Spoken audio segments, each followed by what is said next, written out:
भाई सुन, मेरे साथ जो हुआ ना वो बिल्कुल फिल्म जैसा है। एक दिन अचानक मैं अपने पसंदीदा गेम की दुनिया में पहुंच गया, लेकिन हीरो या कोई पावरफुल कैरेक्टर बनने के बजाय मैं बना एक third rate villain, Ed Roth Taylor. और सबसे बड़ी बदकिस्मती ये कि मैंने इंपीरियल प्रिंसेस को नाराज कर दिया था। बस फिर क्या था, मेरे ही परिवार ने मुझे घर से निकाल दिया और आधे दिन के अंदर ही मुझे रॉथ टेलर परिवार से भी बाहर कर दिया गया। लोगों को मुझ पर जरा भी तरस नहीं आया, उल्टा सब खुश थे। सब कह रहे थे, ऐसा इंसान किसी नोबल फैमिली के लायक ही नहीं है। सच बोलूं तो मेरी किस्मत ही खराब थी। इस जिंदगी में मैंने कभी कोई बड़ा गलत काम नहीं किया था, फिर भी पता नहीं कैसे मैं इस हालत में पहुंच गया। असल में मैं जिस गेम की दुनिया में आया हूं वो है सिल्वेनिया एकेडमी नाम की मैजिक स्कूल वाली गेम। आमतौर पर जब लोग गेम की दुनिया में जाते हैं तो वो कोई हीरो या इंपॉर्टेंट कैरेक्टर बनते हैं, लेकिन मेरी किस्मत देख, मैं बना एक बेकार सा विलेन जो गेम की शुरुआत में ही डॉर्म से निकाल दिया जाता है। नाम एड रॉथ टेलर। सच में यार, ये तो बहुत ही अन्याय है। मैं हमेशा सादी और ईमानदार जिंदगी जीता था, लेकिन जब मैंने अपनी हालत के बारे में शिकायत की तो आसपास के स्टूडेंट्स हंसने लगे, कहने लगे, वाह कितनी बेशर्मी से बोल रहा है। मैं बस कड़वी मुस्कान दे सकता था। तभी मैंने अपना स्टेटस पैनल खोला और जो देखा उससे मैं दंग रह गया। मेरी सारी एबिलिटीज सिंगल डिजिट में थीं, मतलब बिल्कुल कमजोर। लेकिन फिर सोचा, ठीक ही है, आखिर एड कहानी का एक थर्ड रेट विलेन ही तो है। सच कहूं तो मुझे याद भी नहीं कि कहानी के अंत में इसका क्या होता है, लेकिन एक धुंधली सी याद दिमाग में आई। कहानी के आखिर में शायद एड की हालत बहुत बुरी हो जाती है, लेकिन मैंने तय कर लिया, चाहे कुछ भी हो जाए, मुझे इस कहानी के अंत तक जिंदा रहना है। सिल्वेनिया एकेडमी असल में सिर्फ स्कूल नहीं है, पूरा आर्कन माउंटेन्स इसका कैंपस है, मतलब एक पूरा शहर जैसा। मैं स्टूडेंट्स से दूर भागते भागते आधा दिन जंगल में चलता रहा। तभी मुझे पूरी तरह समझ आया, मैं सच में सिल्वेनिया एकेडमी की दुनिया में आ चुका हूं। अच्छी बात यह थी कि परिवार ने मुझे निकाल दिया था, लेकिन स्कूल से नहीं निकाला था। और यह मेरे लिए बहुत जरूरी था, क्योंकि सिल्वेनिया एक टॉप टियर एकेडमी है। अगर मैं यहां से ग्रेजुएट हो गया तो आगे की जिंदगी आराम से कट सकती है। इसलिए मेरा पहला गोल साफ था, किसी भी तरह ग्रेजुएशन करना। लेकिन एक और समस्या थी, यहाँ की ट्यूशन फीस बहुत महंगी थी। अगर अगले सेमेस्टर में मुझे स्कॉलरशिप मिल जाए तो यह समस्या खत्म हो सकती है। लेकिन जब मैंने फिर से अपनी एबिलिटीज देखी तो मैं चुप हो गया। इन कमजोर स्टेट्स के साथ क्या मुझे सच में स्कॉलरशिप मिल सकती है? सच कहूं तो फेल ना होना ही बड़ी बात होगी। अभी के लिए सबसे जरूरी चीज थी खाना, कपड़ा और रहने की जगह। मैंने अपना सूटकेस खोला और सोचा, अब क्या करूं? डॉर्म से निकाल दिया गया है और काम भी नहीं मिल रहा, तो फिलहाल मुझे इस जंगल में ही रहना पड़ेगा। मैंने एक छोटी नदी के पास जगह ढूंढी। सोचा यहीं अपना छोटा सा घर बनाऊंगा, पानी भी मिलेगा और शायद खाना भी। लेकिन जब मैंने पेड़ काटना शुरू किया तो ये शरीर 5 से 6 टहनियां काटते ही थक गया, और उस वक्त मैं बहुत भूखा था। तभी मुझे दादाजी की बात याद आई। उन्होंने कहा था, पेड़ की छाल भी खाई जा सकती है। तो मजबूरी में मैंने वही खाया। दूर से देखने पर तो वो चिकन जैसा लगता था, लेकिन असल में न प्रोटीन न स्वाद। एक दिन भूखे रहने और 2 दिन उल्टी करने के बाद मुझे समझ आ गया, लकड़ी खाने के लिए नहीं, घर बनाने के लिए होती है। और यहीं से मेरी जंगल वाली सर्वाइवल लाइफ शुरू हुई। तो भाई, किसी तरह मैंने लकड़ी इकट्ठा करके एक छोटा सा शेल्टर बनाना शुरू किया। सबसे पहले मैंने लकड़ी का फ्रेम बनाया, लेकिन दिक्कत यह थी कि मेरे पास सिर्फ 2 हाथ थे और 4 सपोर्ट खड़े करने थे। काम बिल्कुल आसान नहीं था, लेकिन अगर जिंदा रहना है तो मेहनत तो करनी ही पड़ेगी।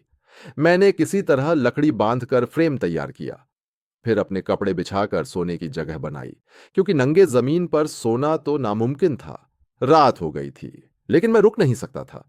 मैं रात भर काम करता रहा और अगली सुबह तक किसी तरह एक छोटा सा लकड़ी का घर तैयार हो गया। मैं थक कर बैठा ही था कि अचानक मेरे सामने सिस्टम नोटिफिकेशन आ गया। मुझे एक नया टाइटल मिला, नोविस क्राफ्ट्समैन। यानी अब मैं बेसिक चीजें बनाने में थोड़ा एक्सपर्ट हो गया था। मैंने सोचा, लगता है एड मैजिक में नहीं बल्कि क्राफ्टिंग में ज्यादा अच्छा है।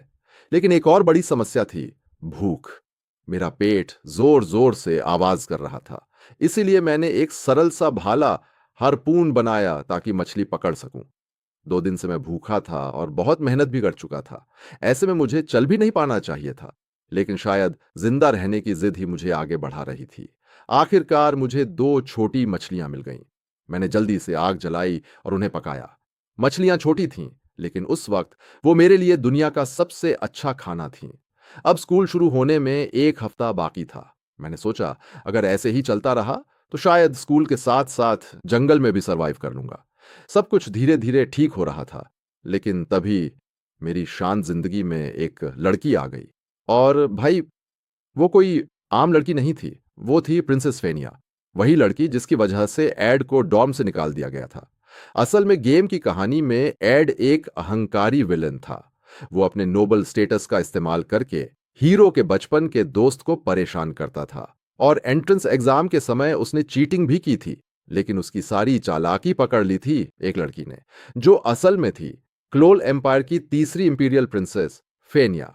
उसके पास एक खास शक्ति थी, इनसाइट, जिससे वो तुरंत समझ सकती थी कि कोई झूठ बोल रहा है या नहीं। उसने एड का झूठ पकड़ लिया, और उसी दिन से एड एकेडमी का सबसे नफरत किया जाने वाला इंसान बन गया। और अब मैं उसी प्रिंसेस के सामने खड़ा था जिससे मुझे सबसे ज्यादा दूर रहना चाहिए था। फेनिया मेरे पास आई और बोली कि मुझे खुद से स्कूल छोड़ देना चाहिए, क्योंकि वो चाहती थी कि मैं एकेडमी से गायब हो जाऊं। उस वक्त मेरी मछली जलने वाली थी और मैं 3 दिन से भूखा था। लेकिन उससे भी बड़ा खतरा मेरे सामने खड़ा था। अगर वो चाहती तो मुझे सच में स्कूल से निकलवा सकती थी। तभी मेरे दिमाग में एक आइडिया आया। मैंने उससे कहा, प्रिंसेस, क्या आपको अकेले जंगल में आना खतरनाक नहीं लगता? ये सुनकर वो तुरंत डिफेंसिव हो गई। उसे लगा शायद मैं हमला करने वाला हूं, लेकिन मैंने अचानक उसे धन्यवाद कह दिया और बोला, आपकी वजह से मैं जिंदा हूं। यह सुनकर उसने तुरंत इनसाइट एक्टिवेट किया, लेकिन इस बार उसे कोई झूठ महसूस नहीं हुआ, क्योंकि मैं सच बोल रहा था। असल में रॉट टेलर फैमिली बहुत खतरनाक थी। वो लोग अपनी ताकत का इस्तेमाल करके लोगों पर अत्याचार करते थे, यहां तक कि अमर बनने के लिए इंसानों पर एक्सपेरिमेंट भी करते थे। और कहानी के अंत में हीरो उस पूरे परिवार को खत्म कर देता है। कई लोग मारे जाते हैं और बाकी जेल में डाल दिए जाते हैं, लेकिन एड बच गया, क्योंकि उसे पहले ही घर से निकाल दिया गया था।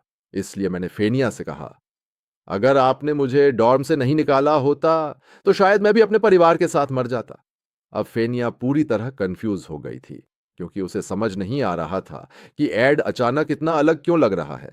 लेकिन असली बात अभी बाकी थी, के लिए आए होना। प्रोफेसर ग्लास का जो प्लेसमेंट टेस्ट होता है, उसमें स्टूडेंट्स को जंगल के अंदर छुपे हुए मैजिक बीड्स ढूंढने होते हैं। ये टेस्ट एकेडमी में काफी फेमस है, क्योंकि बहुत डिफिकल्ट माना जाता है। और अगर कोई नोबल हो, जैसे प्रिंसेस फेनिया, तो सबको लगता है कि उसके लिए ये इजी होगा। मैं उससे कुछ बोलने ही वाला था, लेकिन उसने मेरी बात बीच में ही काट दी। उसको लगा मैं बस उसकी तारीफ कर रहा हूं या उसको फ्लैटर कर रहा हूं। लेकिन फिर मैंने जो बोला उससे वह सच में शॉक हो गई। मैंने सीधा उससे कहा, अगर मेरी हेल्प नहीं ली तो तुम क्लास ए में कभी नहीं पहुंच पाओगी। और मैंने ये भी कह दिया, अगर मैं झूठ बोल रहा हूं तो मैं खुद अपनी मर्जी से स्कूल छोड़ दूंगा। मेरी ये बात सुन के प्रिंसेस फेनिया बिल्कुल स्टंड रह गई। उसके बाद प्रिंसेस फेनिया मेरी बात मान लेती है और मेरे बताए हुए रास्ते पर आइलैंड के सेंटर की तरफ चली जाती है। वहां जाकर उससे वही स्पेशल गिफ्ट मिलता है जिसका मैंने जिक्र किया था। अब फेनिया के दिमाग में बहुत कंफ्यूजन चल रहा था, क्योंकि सिर्फ 3 दिन पहले तक एड एक घटिया और घमंडी लड़का था, लेकिन अब उसका बिहेवियर बिल्कुल अलग हो गया था।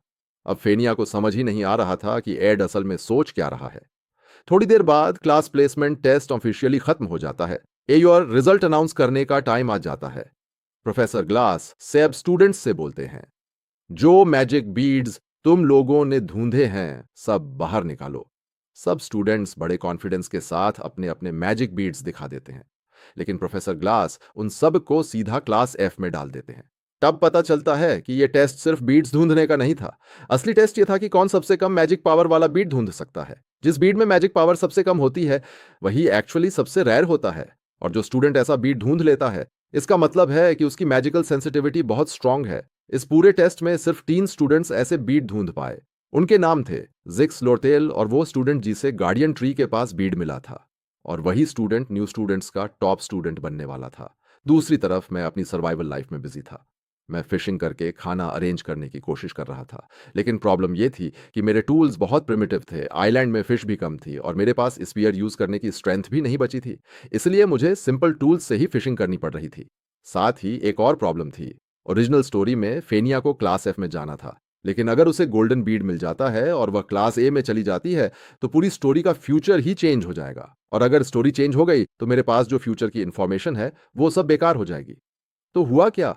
जानिका ने मुझसे पूछा कि क्या मैंने उसकी प्रेजेंस फील की थी, लेकिन मैंने सीधा मना कर दिया। मैंने बोला, मैन कुछ नहीं देखा। फिर मैंने उसे छोटा सा बाय बोला और वहां से चला गया। सच बताऊं तो मैं जानबूझकर उसे डिस्टेंस बना रहा था, क्योंकि ओरिजिनल स्टोरी में जानिका एक बहुत इंपॉर्टेंट कैरेक्टर है, और अगर मैं उसके ज्यादा क्लोज हो गया तो स्टोरी का फ्लो चेंज हो सकता है। दूसरी तरफ जानिका मुझे दूर जाते हुए देख रही थी। उसे मैं और भी इंटरेस्टिंग लगने लगा।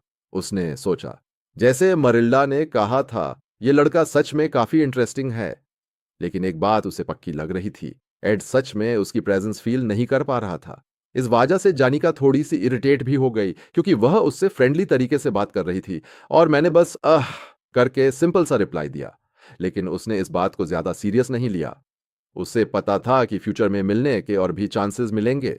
उसके दिमाग में एक ही सवाल चल रहा था, एड रॉथ टेलर, तुम असल में कौन हो? अब मेरी लाइफ का दूसरा प्रॉब्लम शुरू होता है। मेरा घर एकेडमी की बिल्डिंग से काफी दूर है, इसलिए मुझे रोज सुबह बहुत जल्दी उठना पड़ता है ताकि टाइम पर क्लास पहुंच सकूं। सिर्फ रोज आना जाना ही मेरी स्टामिना और एबिलिटीज को थोड़ा इंप्रूव कर रहा था। स्कॉलरशिप लेने के लिए मुझे बहुत मेहनत से पढ़ाई भी करनी पड़ेगी। जब मैं घर वापस आया तो मेरे कपड़े प्यूर पसीने से भीग चुके थे, लेकिन मेरा काम अभी खत्म नहीं हुआ था। मुझे अभी भी आज की लकड़ी चेक करनी थी, पनीर अरेंज करना था और कल के लंच के लिए मीट प्रिपेयर करना था। लेकिन उस वक्त मुझे एक और चीज ज्यादा टेंशन दे रही थी, क्योंकि कोई मेरे पीछे पीछे आ रहा था। तब मैंने बिना पीछे देखे ही बोला, और कितनी देर तक मेरा पीछा करने वाली हो? यह सुन के जनिका बिल्कुल शॉक हो गई। उसे समझ नहीं आया कि मुझे कैसे पता चल गया। फिर उसने पूछा, क्या तुम जानते हो मैं कौन हूं? मैंने जवाब दिया, मैं एड रॉथ टेलर हूं, एकेडमी का सबसे बदनाम हूलिगन। फिर मैंने उससे सीधा पूछा, तुम मेरे आसपास क्यों घूम रही हो? लेकिन जानिका बिल्कुल भी पीछे नहीं हटी। उसने कहा, वो सब दूसरे लोग सोचते हैं, मैं तो तुम्हें जानती ही नहीं। ये सुनते ही मुझे थोड़ा ठंडा पसीना आ गया, क्योंकि जानिका वैसे सिंपल और इनोसेंट लगती है, लेकिन असल में वो बहुत स्मार्ट और ऑब्जर्वेंट लड़की है। और सच कहूं तो उसके फ्यूचर को जानते हुए मैं उसके साथ ऐसे नॉर्मल मुस्कुरा के बात नहीं कर सकता।